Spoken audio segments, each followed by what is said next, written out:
Yani şöyle bir durum var. Yazılarla birlikte özellikle kuruyan otların bir şekilde tutuşmasıyla anız yangını ortaya çıkıyor. Tabii bu maalesef bazen köylerin işte fazla toprağı daha doğrusu fazla yakıt harcamama noktasında otu veya işte şeyi biraz yüksekten biçen yöntemlere başvuruluyor. Daha sonraları da işte anızlar da mevcut tarlada kalan anızlar da yakılıyor.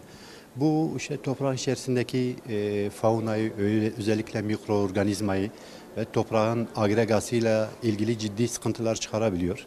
Bir sonraki dönemde çiftçi ekimi yaptığı zaman topraktaki canlı varlığın ve bitkiye yarayışlı organizmaların veya işte elementlerin sıcaktan kaynaklı bitkiye artık o şeyi verememe noktasına geliyor.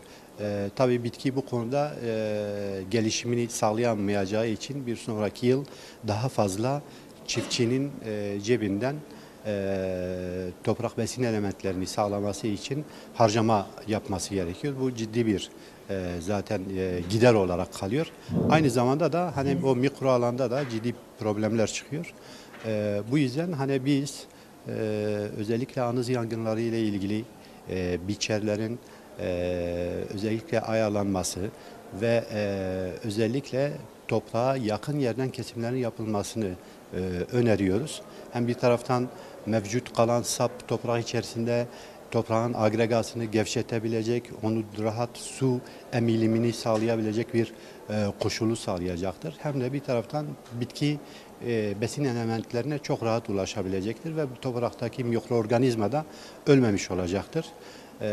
Diğer yandan da hani çevreye, köylere, ağaçlara, toprağa ciddi zararlar oluyor. Zaman zaman köy yangınlarına dönüşebiliyor. Zaman zaman can kaybına, mal kayıplarına yol açabiliyor.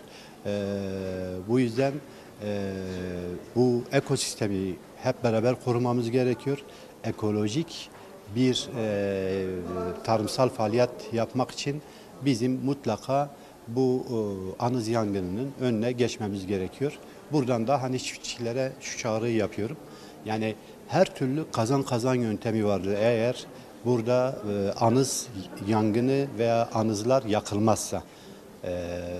Bu yüzden bir an önce bizim işte belirlediğimiz önerilerimiz üzerinden de biçme yöntemleriyle çok rahat toprağı işleyebilecek durumu da değerlendirebilirsiniz.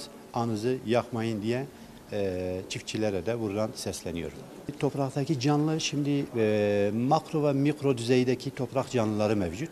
Bu toprağın içerisinde bazen yukarıdan aşağıya belli işte maddeler, materyaller taşıyarak toprağı zenginleştiren, bazen toprağın içerisinde oluşturdukları galerilerle toprağın içerisindeki havalandırma sistemini oluşturan canlıların yok oluşuyla birlikte toprağın sıkışması, toprağın içerisindeki o kimyasal çözümlemelerden kaynaklı toprak ciddi zarara uğruyor anız yangınıyla birlikte.